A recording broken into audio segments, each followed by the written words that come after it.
Saludos a todos. Seguimos con nuestros temas, siempre nuestros temas fascinantes sobre el hígado. No nos cansamos de hablar del hígado porque es un órgano, como le llaman, es una multinacional productiva y repartidora de sustancias que elabora. Es un verdadero laboratorio y entonces cada vez que conocemos una patología, mientras estamos en este órgano, fíjense el tiempo que llevamos en este órgano y prácticamente como que no lo acabamos, no lo terminamos. Es una cosa fascinante. Y ahora vemos por acá que nos metemos un poquito en pediatría. Este síndrome puede verse en adultos, pero lógicamente por las características y su relación con enfermedades infecciosas, llámese la varicela y así, y algunas infecciones que son víricas intestinales, se ha visto relacionado con este síndrome. Y que causa, vamos a verlo bien un poquito profundo, el día de hoy, más adelante, una inflamación, entre comillas, hepática. Ha sido considerada por muchos autores inflamación. En realidad, otros autores no le consideran inflamación, le consideran reacción hística como tóxico al hígado. El síndrome de Reye. Es increíble cómo en 1900 y algo, Reye y colaboradores, como le vamos a presentar, detectaron que había un síndrome en los niños fundamentalmente que puede ir desde la pequeña infancia, neonato, hasta a la infancia más avanzada y adolescente, que se producía una hepatoencefalopatía con muchos síndromes de diagnóstico diferencial que lógicamente hasta se parecía casi a un traumatismo craneal, a una meningitis, a muchas cosas. Por eso verán cómo por ahí vamos a tener que estudiar, en este caso, el líquido cerebroespinal, el líquido cefalorraquídeo, porque para confirmar sobre él, por lo menos establecer los diagnósticos diferenciales. Y aquí vemos, fíjense, aquí está el niño representando, enfermito, pero fíjense, aquí aparece la famosa aspirina. Ok, la ponemos ahí porque no es una causante directa, pero sí es un factor precipitante y que se ha visto relacionado con el curso de esta enfermedad. Más adelante explicamos por qué este ácido acetilsalicílico participa en el desarrollo de este síndrome muy importante. Hay que tenerlo en cuenta porque esto puede agravar este niño que ya está de por sí en cuidados intensivos o casi en una sala de cuidado, puede agravarse si ingiere la aspirina en diferentes dosis. Vamos entonces a ver qué tema tenemos. El hepatocito y sus mitocondrias, muy importante. ¿Por qué? Porque ahí es que no en sí es un tema en sí de una patología mitocondrial, como lo son los síndromes genéticos, enfermedades mitocondriales genéticas asociadas al ADN MT mitocondrial, pero sí vamos a ver sus relaciones. Mitocondria y su secreto, enfermedades infantiles mitocondriales, hacerle mención para recordar, enzimas mitocondriales, estados de conciencia, para saber por qué el niño en este caso puede llegar al estado de coma, mecanismo de la aspirina, ácido acetilsalicílico, síndrome de Reye como tal, que es el que estamos, datos al cuadro clínico, diagnóstico diferencial y alternativas de tratamiento. Así que bueno, vamos a ir adelante para poder seguir y que el tema no sea tan largo. Ok, como siempre, mencionamos miembros del canal. YouTube nos ha sugerido que una de las formas, YouTube no, y yo creo que lo que no se promociona, lo que no se menciona, no se recuerda, y es muy importante. Miembros del canal, pero yo lo voy a mencionar de una forma diferente. No de por sí, miembros del canal, como, no vamos a decirlo como una prioridad, pero sí como una necesidad del canal. ¿Por qué? Bueno, Diferencia entre suscriptor y miembro del canal. Fíjense, los suscriptores son excelentes, valiosísimos, porque es lo que te da la idea. Si tú no supieras, si tú no supieras cuántos suscriptores tienes, tú no sabrías cuánta gente te ve y cuál es el objetivo de que te vean. No es que tú eres un gran artista ni un gran cantante. No, no. En el caso mío es porque mientras más suscriptores yo sé que me han visto, inclusive si vamos a ver, no todo el que es suscriptor me ha visto. Puede ser que me hayan visto miles, millones y no le ha dado la gana de suscribirse. No hay problema. Pero me han visto. Pero ¿cómo yo sé que me vieron? Por lo menos por la cantidad de suscriptores que tengo. Eso es lo que es un suscriptor. Te da la idea de cuántos te han visto, o por lo menos que tú sabes que te han visto porque se suscribieron. ¿Ves? Es muy raro que alguien pase y vea, me voy a suscribir. No, por lo general te vio. Quiere decir, ahora, miembro del canal es mucho más que un suscriptor. Miembro del canal es como, la palabra lo dice, miembro del canal. Es una persona que ha hecho de sí, para sí, el canal. Me conozca o no me conozca. ¿Por qué? Porque en realidad muchas veces, no, yo no lo conozco. ¿Qué sé yo quién es este? No lo conozco personalmente. ¿Qué voy a estarle yo dando una bonificación mensual? Ok, no me conoce a mí. Pero probablemente conoce a estudiantes, sabe de estudiantes que necesitan de estos temas en el canal y que puede suscribirse lógicamente y ver los videos. Pero esto ayuda a que yo me vea más presionado, más obligado, como se dice moralmente, a mantener el canal y a enseñar a esos estudiantes y hacerle llegar ese conocimiento a otros estudiantes que no pueden ser miembros del canal. Esa es una de las mayores motivaciones por las que yo sigo hablando de miembros del canal.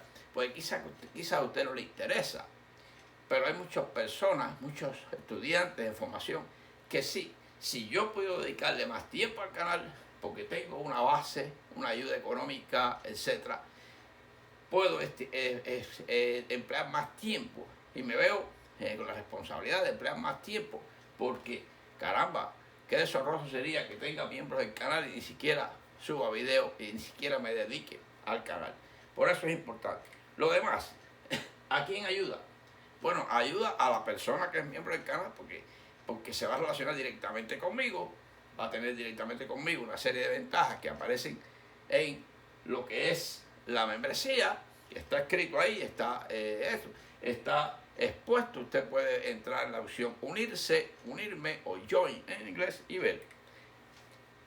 Beneficios, efectos positivos e indirectos.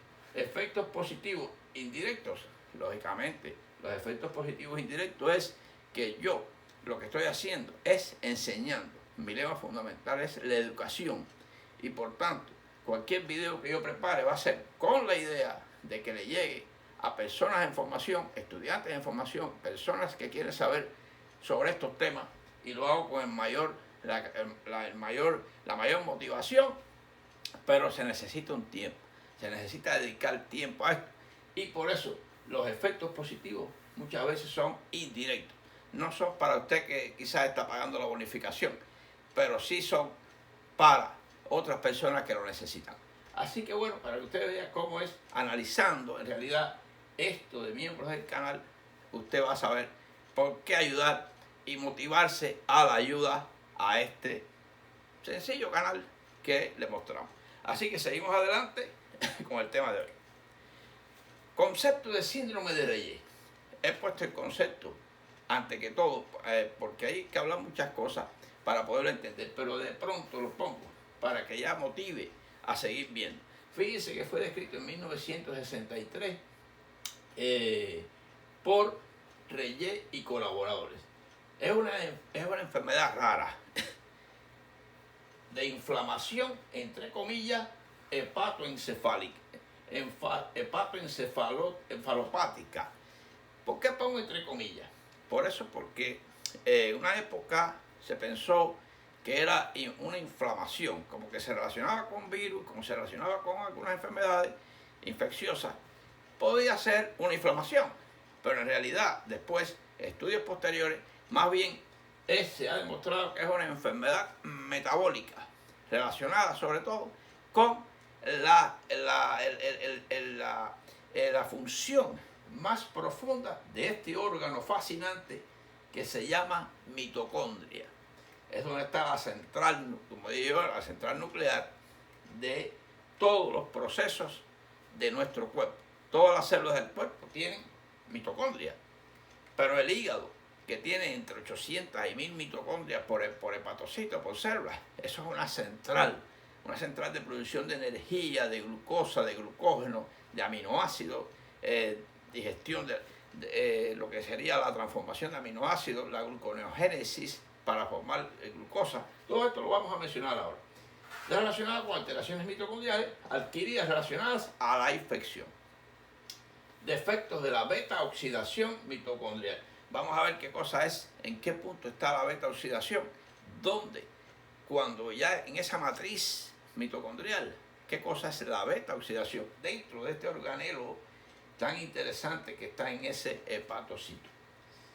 De los ácidos grasos libres y de la cetogénesis. ¿Qué pasa? Que lógicamente los cuerpos cetónicos, después que se degradan los triglicéridos, que están formados por glicerol y ácido graso, después que se forman ácidos grasos por un lado y los cuerpos cetónicos por otro, estos cuerpos cetónicos van a ayudar en energía. Lógicamente, si no se forma ni siquiera la gluconeogénesis para dar lugar a nuevos cuerpos cetónicos, que inclusive hace diagnóstico de diabetes, muchas veces se llaman cuerpos cetónicos, hay un defecto de sustratos que ayudan a la deficiencia muchas veces de glucosa. Por tanto, se da lugar a esta afectación. Se dispara el ciclo de la urea con el problema del amonio, y todo esto va a llegar consigo al defecto y ya a nivel de cerebro, por ejemplo, y a nivel de hígado. Vamos a verlo más adelante. Asociado además a virus de la influencia, en el caso 85%, virus de la varicela zoster 10%, y en el caso intestinal a 5%. Fíjense cómo prácticamente al virus de la influencia se relaciona, prácticamente produce en 85% en los niños que han sido tratados con aspirina. Esto, por ejemplo, en aspirina. ¿Por qué? Porque vamos a ver qué papel tiene la aspirina, se ha demostrado, y esto está en estudio inclusive todavía. Cómo es que la aspirina, el ácido acetil salicílico, que se convierte en silicilil-CoA, va a actuar a nivel de esta cadena respiratoria. Inhibir muchos procesos de la transferencia de electrones a nivel de la mitocondria. Esto es prácticamente el síndrome de Reye. Vamos a profundizar un poquito en este síndrome. Vamos a ver prerequisitos médicos mitocondriales, moleculares, bioquímicos para entender este síndrome. Fíjense cuántas cosas. Requisitos médicos, mitocondriales, moleculares, para entenderlo. Esto es una mitocondria que usted ve aquí a nivel prácticamente ultramicroscópico. Vamos a ver lo siguiente. Uno de los prerequisitos sería los estados de conciencia. Los estados de conciencia para saber cuando decimos que este niño puede ir a una sala de cuidados intensivos porque prácticamente tras pasar por estos estados de obnubilación, estupor, puede llegar al coma. Y fíjense que ese coma ya sí requiere entonces de una mecánica ventilatoria, una sustitución del sistema de ventilación que ya solamente puede ser en cuidados intensivos, por todo este edema cerebral que se produce, todo este estado de inconsciencia. Vamos a ver que el primer estado sería un repaso: somnolencia, en el cual la persona está semidormida y con un llamado de atención se despierta. Obnubilación es un poquito más profundo. Quizás necesitas un llamado más alto o efectos mecánicos leves. Tenemos el estupor, que ya necesita de estímulos mecánicos para que la persona reaccione. Tenemos el coma, que prácticamente ya es un estado vegetativo persistente en el cual la persona no responde a estímulos mecánicos somáticos. No responde.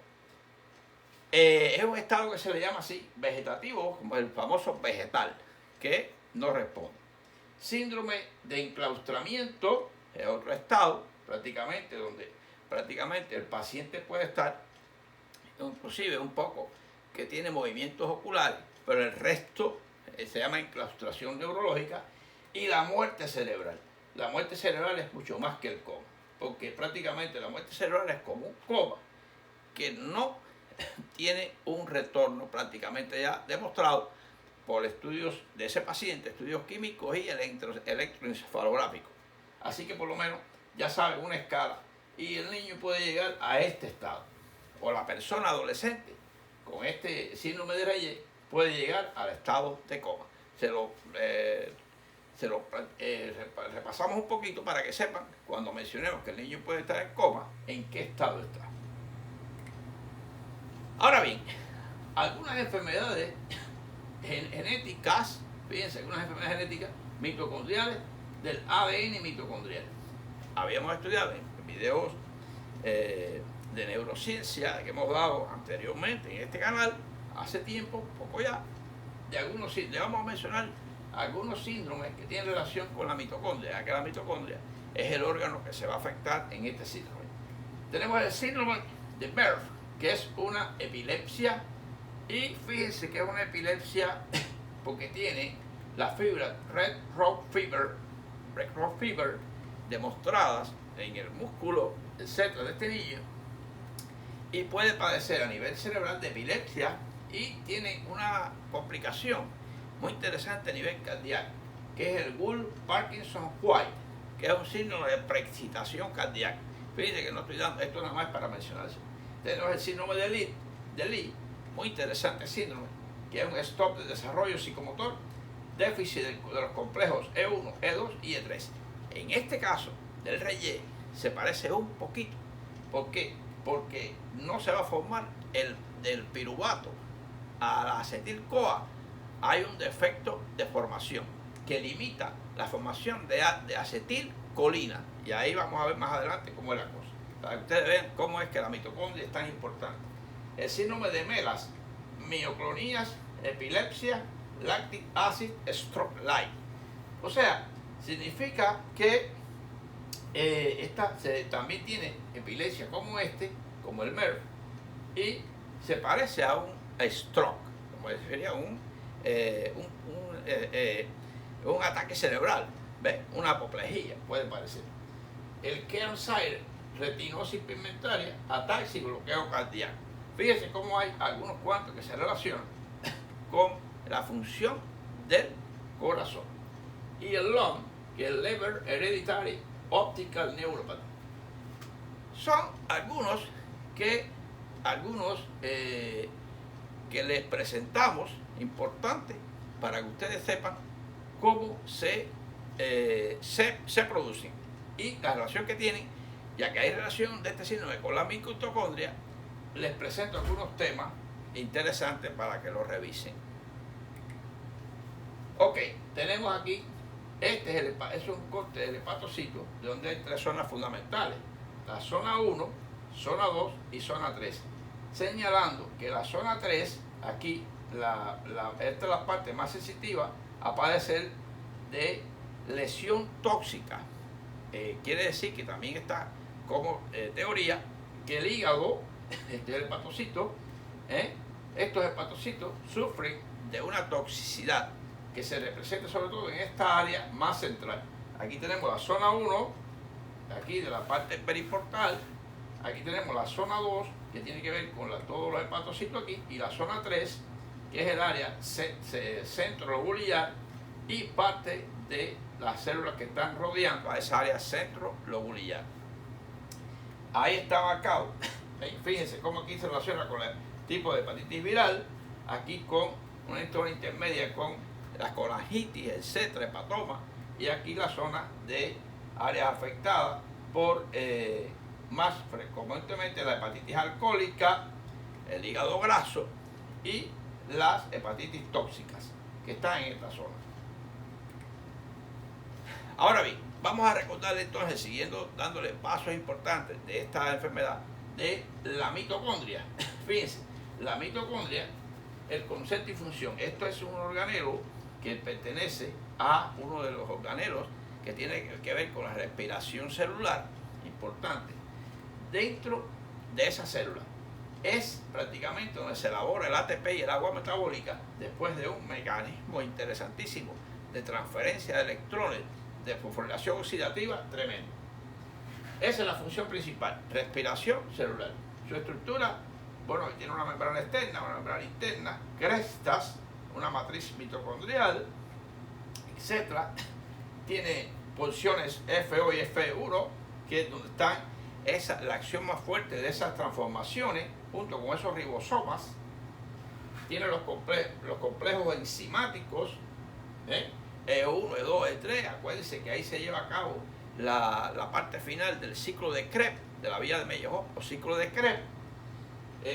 La NAD deshidrogenasa, el succinato de deshidrogenasa, Q10, esto vamos a repasarlo, el citocromo BC1, citocromo oxidasa y ATP sintasa, cuando se forma dentro de ella lo que es el ATP, importantísimo, ese ATP del cual sale 38 moles de ATP por cada unidad de glucosa, después de producirse la glucólisis, importante, en esa matriz mitocondrial. Es importante esto, y fíjense que tiene 8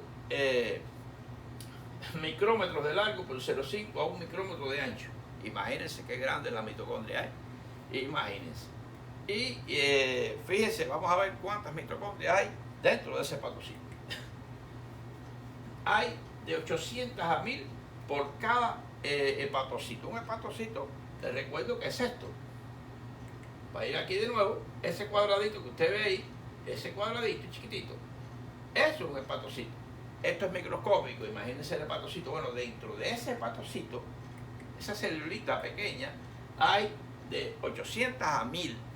Imagínense la cantidad de energía, la cantidad de metabolismo que tiene que haber en ese hígado, en esa mitocondria, que por eso le llamamos, es una central de producción repartidora y productora, como una transnacional. Se le dice así, entre comillas, a lo que es al hígado, al centro, a esa mitocondria. ¿Por qué esa cantidad de mitocondria? ¿Por qué? Lógicamente, porque el hígado tiene una serie de funciones, entre ellos la metabólica, a través de la gluconeogénesis, la glucogenólisis, la producción, la formación de glucosa, de glucógeno, de ácidos grasos, de todos los elementos, carnitina, que lo vamos a ver hoy, etcétera, que sin estos elementos es imposible, sin ese hígado, con esa función, es imposible que el cuerpo humano pueda vivir. Función desintoxicante, etcétera, como va a ser mencionar hoy con lo que es el amonio, todo eso, el NH4, NH3, todo eso. El hepatocito como una auténtica multinacional de síntesis y distribución. Ese hepatocito es una unidad, como lo vemos, así como lo ponemos entre comillas, para que se sepa. Es increíble cómo es de importante esta mitocondria, que es la que se afecta en este síndrome de Reye. Ahora bien, vamos ahora a lo que es la aspirina, porque pusimos esta foto al principio y porque fíjense que es un AINE, es un antiinflamatorio no esteroideo, ¿ok?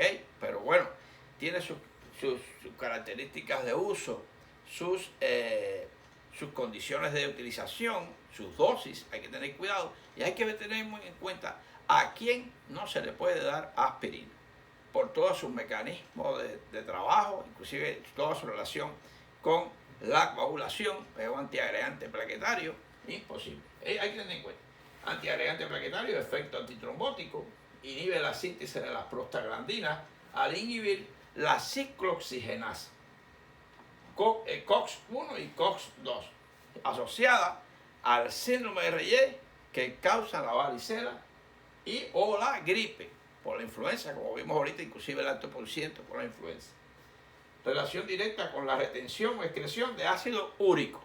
Es importante como este dato también tiene relación, porque recordar que uno de los efectos principales que ocurre a nivel cerebral para producir ese edema y esa hipertensión endocraniana es su relación con la urea, o sea, con el amonio. Es importante. parecido mucho a la intoxicación hepatoamoniacal que se produce en la cirrosis hepática, por ejemplo. Ok, esto lo ponemos porque se ha demostrado la relación ácido acetilsalicílico, síndrome de Reye. Ok, en el transcurso de la infección, de infecciones ya respiratorias en los niños. ¿Cuál es la epidemiología? Se ha visto que el cuadro comienza de 3 a 5 días después del contacto con la enfermedad, asociada a niños y adolescentes. Pero estos niños, sobre todo, puede ser la etapa neonatal o la etapa postnatal temprana o la infancia y la primera fase de la adolescencia, asociada al virus de la influencia, ya vimos en un 85%, importantísimo, relacionado al consumo de aspirina en alto por ciento de los casos. Esta es la epidemiología del síndrome de Reye. Ahora bien, habíamos visto la clasificación de las hepatitis, donde colocamos a esta que estamos estudiando como hepatitis tóxica, porque sabíamos que está la hepatitis A, hepatitis B, hepatitis C, al virus ARN, al virus ADN y hepatitis por radiación, hepatitis autoinmune, ¿veis? Relacionada al lupus eritematoso diseminado, al lupus sistémico, todos estos lupus. Pero esta es una hepatitis tóxica, al parecer, por una reacción vírica a la parte fundamental de los hepatocitos y más aún a la mitocondria con la futura mal trabajo y resultados adversos de los residuos que produce esta mitocondria. Fíjense ahora qué interesante, esta cadena que vemos acá, vamos a ver, esta es la vía de la glucólisis, esta es la vía de Meyerhoff, que va directamente al piruvato para formar, en caso de oxígeno, va a formar acetil-CoA normal, ácidos grasos, esteroides y cuerpo cetónico, y este piruvato puede dar lugar a aminoácidos que van a lo que es la gluconeogénesis. Esta gluconeogénesis que va a ser, pues, la gluconeogénesis, la formación de glucosa a partir de aminoácidos. Es importante. Ahora bien, es acetil-CoA que se formó, va al ciclo de Krebs, importante, donde también van a haber aminoácidos formados que van a ir a gluconeogénesis. O también en la cadena respiratoria, con el NAD y el FAT que se obtuvo acá en este ciclo de Krebs, va a lo que es la fosforilación oxidativa o transferencia de electrones.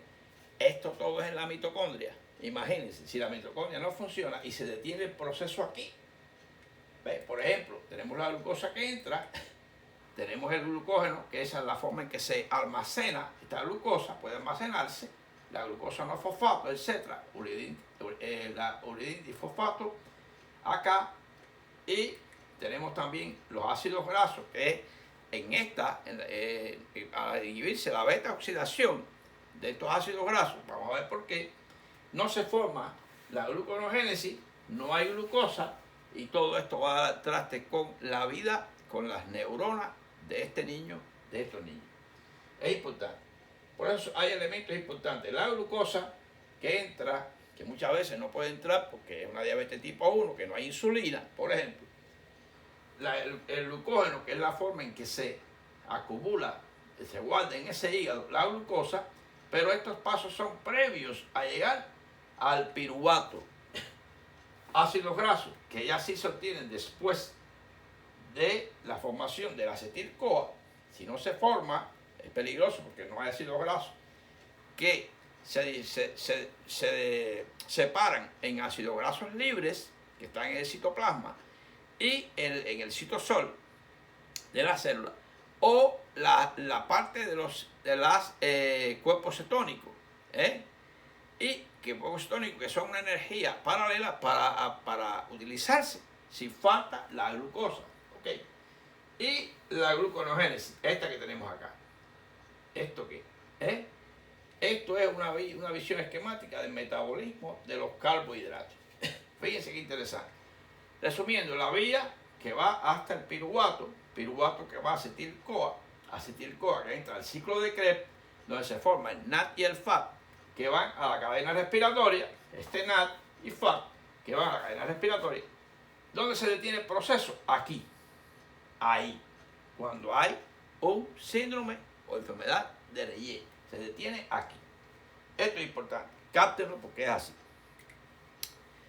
Ya después de esto, vamos a ver lo siguiente. Está la coenzima A o HS-CoA y carnitina. Fíjense cómo es interesante. Los ácidos grasos, esta es la membrana mitocondrial. Fíjense, este es prácticamente el citosol. Este es el espacio intermembrana. Esto es como si fuera una mitocondria ya. Fíjense cómo el transportador de carnitina entra el ácido graso y produce aquí la formación de, otra vez en dos pasos, aquí y aquí, para la formación de acetil-CoA, y esta es la beta oxidación. Si hay ausencia de coenzima A, que es otra de las teorías, no va a ir fácilmente al ciclo de Krebs. Defecto de la beta oxidación, formación de acetil-CoA. Este paso es importantísimo en este síndrome. Es un defecto de la beta oxidación en este paso de acetil-CoA al entrar al ciclo de Krebs. Viéndolo aquí, acetil-CoA por acá, acilcarnitina, esta misma que está aquí, acilcarnitina, que va a acetil-CoA prácticamente, y aquí cuerpo cetónico, cetogénesis, cuerpo cetónico, citrato, oxalacetato y acetil-CoA de nuevo, como de nuevo. Y fíjense cómo va a dar lugar a ácidos grasos. Quiere decir que estos ácidos grasos que entraron para convertirse en acetil-CoA no va a existir. Esa gluconeogénesis no va a existir, se afecta en el caso de el acetil-CoA intermediario clave entre el metabolismo de ácidos grasos y de los cuerpos cetónicos. Es importante. Si esto no existe porque esa mitocondria ha sido afectada, aunque no sea de forma genética, como son los casos, los 5, el MERV, el MELA, que les expliqué más anteriormente, pero sí por daño químico, ya sea por la misma aspirina como detonante, o la enfermedad, la influenza, no va a funcionar esta cadena. Aquí se corta, ahí se corta, esto es una mitocondria, ahí se corta, y no hay gluconeogénesis, no hay beta oxidación, y se corta el proceso. No hay un ciclo de Krebs adecuado. Ese ciclo vicioso se para. Defecto de la beta oxidación y para la formación de acetil-CoA. Aquí vamos a ver también cómo, miren, esta es la cadena respiratoria. El acetil-CoA, el ciclo de Krebs, es esto que está aquí. Esta es la cadena. Aquí está el NAD, como el complejo número 1, donador de electrones, etc. Y aquí está la transferencia de electrones. No se forma el NAD, no llega el FAT, el 3 tampoco, el citocromo 1, aquí, citocromo 1, y no llega al número 4, que es el paso de ATP sintasa, donde se forma el ATP y agua metabólica. Importante, en la matriz mitocondrial. Por eso, al no haber formación de cuerpos cetónicos, hay una derivación y se estimula la formación de NH3, que este NH3 es el amonio, que vamos a ver cómo afecta cuando atraviesa la barrera hematoencefálica, afecta produciendo edema al cerebro y puede llevar al niño al coma. Observémoslo. Ok. Defecto de la acetil-CoA. No se activa la gluconeogénesis a partir del piruvato. Esto va a producir hipoglicemia más acidosis láctica.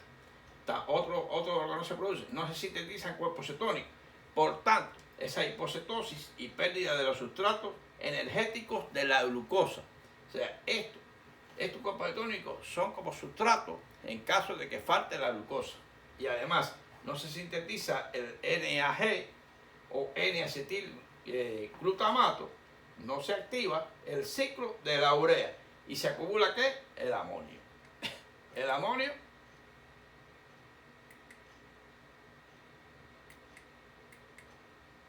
amonio ¿qué? Fíjense, vamos de nuevo aquí primero, aquí no hay piruvato, para pomar los restos cetoácidos, no, cetónicos. No hay, el ácido piruvato no se forma en acetilcolina, todo esto, y va a dar lugar a que esto es al NH3 aumentado. Esto es lo que va a producir el edema cerebral, es el que va a producir la hipertensión endocraniana. Vamos a ver eso más adelante bien suavecito. Esto es las tres cosas fundamentales, esta y esta, que se producen ya últimamente demostradas en la enfermedad o síndrome de Reye. Normalmente puede haber una hepatitis tóxica, que es en lo que estamos, un hígado graso, alcohólico o no alcohólico, y la cirrosis hepática. Estos tres elementos van a alterar el ciclo de la urea. El ciclo de la urea, cuando el hígado transforma la urea, el ácido úrico en urea para ser excretada a nivel renal.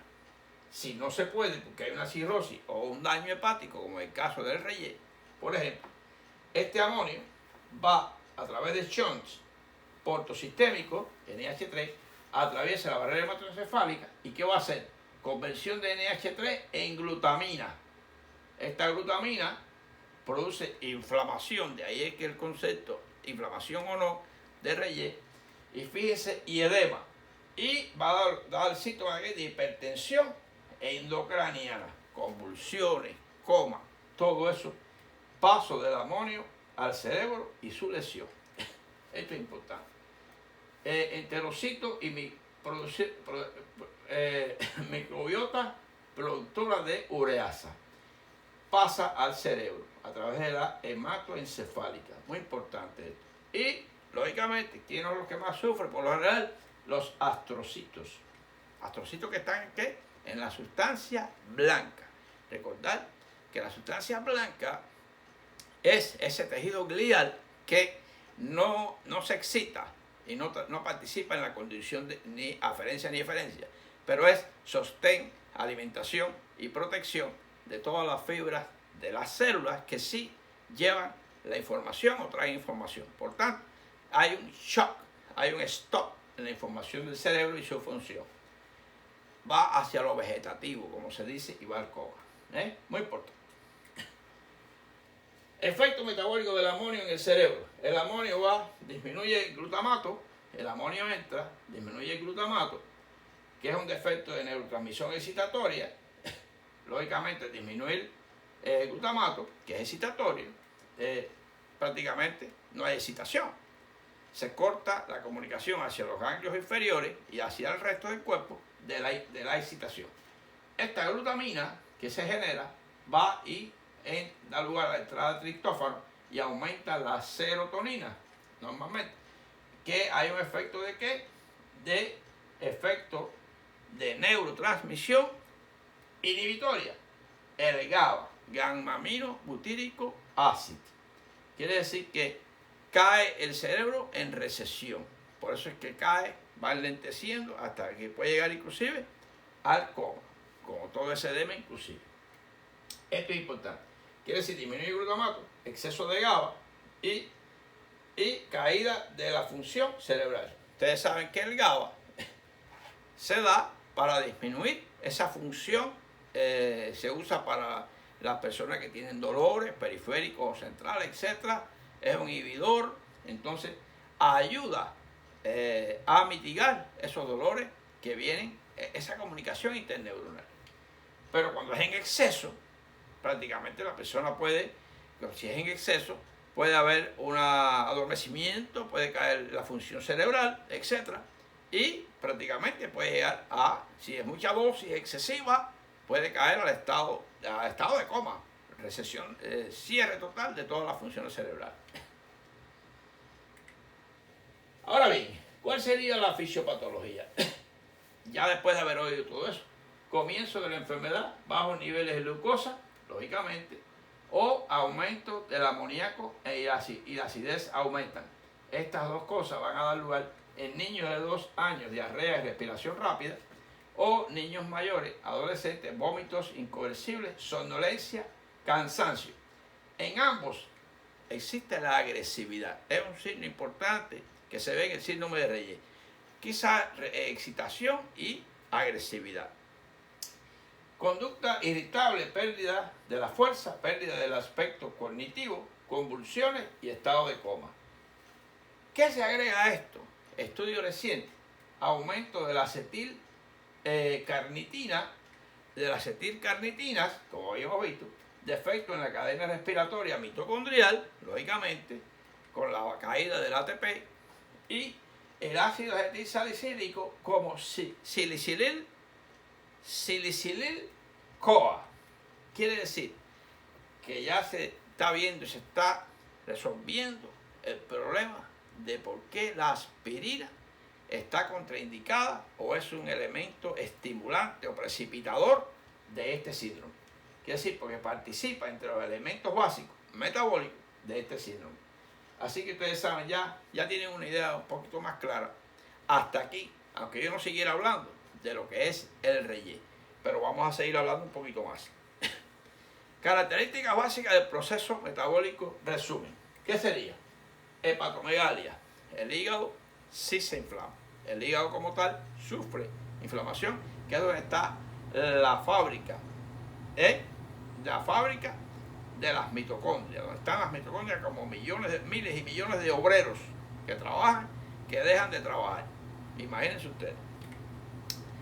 Hígado graso por la acumulación de ácidos grasos acilados.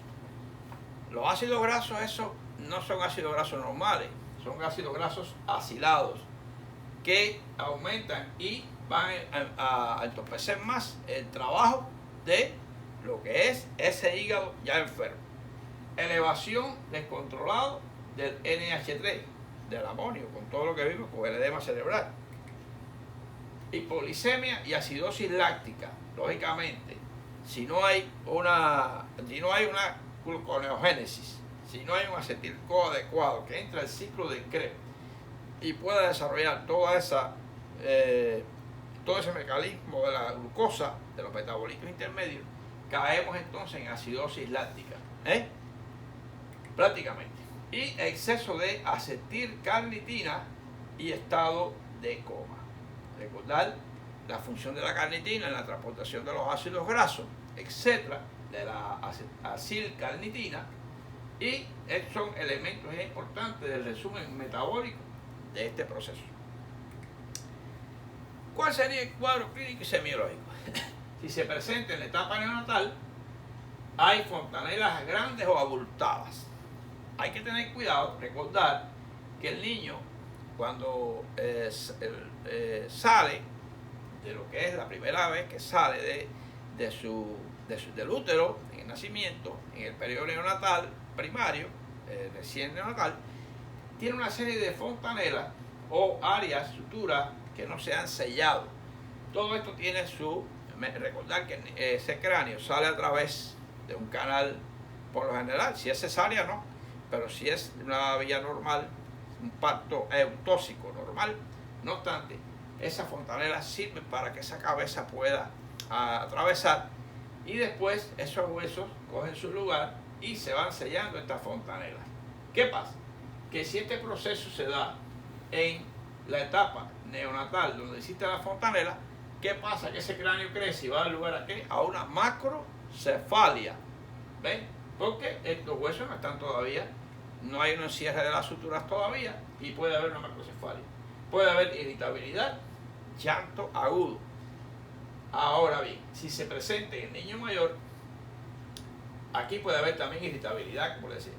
En el niño mayor puede haber somnolencia o letargo, vómitos repetidos o voluntarios, vómitos repetidos y prolongados, comportamiento combativo, muy importante, se ve, esa irritación se demuestra por comportamiento combativo, y para ambas edades puede haber convulsiones y coma. Es muy raro que el niño pequeñito convulsione, porque no se demuestra así. El cerebrito de ese niño prácticamente no se ven las convulsiones específicamente, se demuestra de otras maneras, y además ese cráneo tiene otra vía de escape.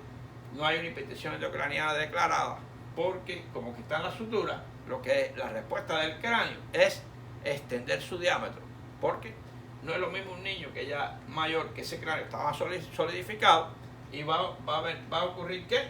Lo que sería la hipertensión endocraniana. Hipertensión endocraniana. Demostrado. Vamos a ver entonces la clínica. Ausencia de íctero. Es interesante. Porque a pesar de que las enzimas hepáticas están alteradas, es un dato importante que en el caso del síndrome de Reye no hay un íctero, hay ausencia de íctero. Desgano, delirio, somnolencia y estupor o coma. Fíjense cómo va en diferentes escalas hasta el coma. Puede llegar a haber convulsiones, pérdida de conocimiento, Vamos a hacer una biopsia hepática, vamos a ver papiledema en el fondo de ojo. ¿Por qué? Por la hipertensión endocraniana. Papiledema bilateral, bilateral en el fondo de ojo. Y se hace una punción lumbar con manometría. ¿Por qué manometría? Porque, lógicamente, si no se hace con manometría, por la hipertensión endocraniana, podría haber un enclavamiento amigdalino en el agujero magno, en la base del cerebro. Y esto puede dar al traste con la vida del niño. Punción lumbar, habíamos dicho, y electroencefalograma, que va a dar lugar, va a demostrar esa hipofunción de grandes áreas del cerebro por el edema, etcétera, del niño. Otros análisis que ayudan: análisis de sangre y de funciones hepáticas. ¿Ven? La resonancia nuclear magnética, la PET, positron emission tomographic, la transaminasa elevada, análisis de orina y heces fecales, buscando en la orina, lógicamente, la urea, los residuos ureicos, etc. Y en sangre también el amonio elevado. Biopsia hepática, edema oral y la PET. Muy importante. ¿Cuál es el diagnóstico diferencial? La meningitis, encefalitis viral, por muchas causas, la meningoencefalitis viral, meningoencefalitis bacteriana, el trauma craneal, insuficiencia hepática aguda, la atrofia amarilla aguda que puede producirse, la meningitis de varios tipos, viral o bacteriana. ¿Cuáles son las alternativas de tratamiento? Por ejemplo, detección temprana de la enfermedad. ¿Por qué detección temprana? Es muy importante, porque este niño puede terminar en una sala de cuidados intensivos, importantísimo, porque va rápidamente hacia el deterioro al coma y necesita intubación y cuidados en UCI, cuidados intensivos.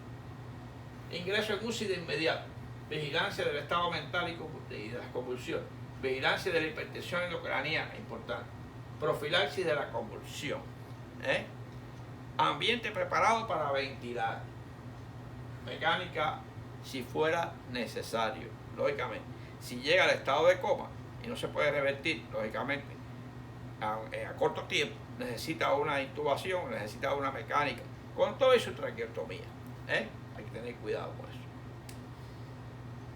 Si va a usarse antipirético, no usar aspirina, por todo lo que hemos hablado. Está contraindicada la aspirina, por todo el ácido salicílico, los salicílico CoA que se produce, y todos estos elementos que se producen.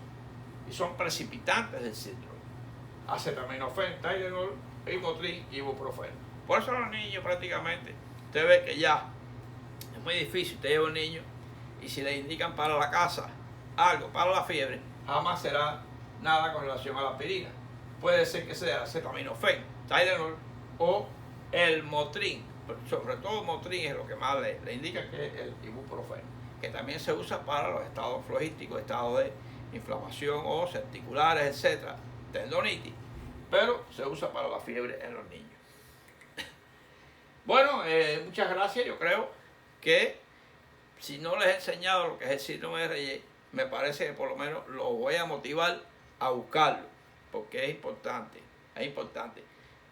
Son patologías así como que van quedando un poco atrás, que muchas veces no se revisan, pero son importantes porque en el momento que las tenemos pensamos que es otra cosa, porque muchas veces nos vamos por el camino de lo que tenemos en nuestro cerebro y pensamos, y no nos vamos por el camino correcto. Y nos vamos con esta frase: limpia tu mente del no puedo. Siempre se puede, siempre habrá una posibilidad para hacer las cosas. Lo importante es que usted se quite de su mente las barreras que lo limitan y dele adelante. Ahí estamos colocando el bombillito de la inteligencia. Todos somos inteligentes. Lo que muchas veces no nos creemos que podemos.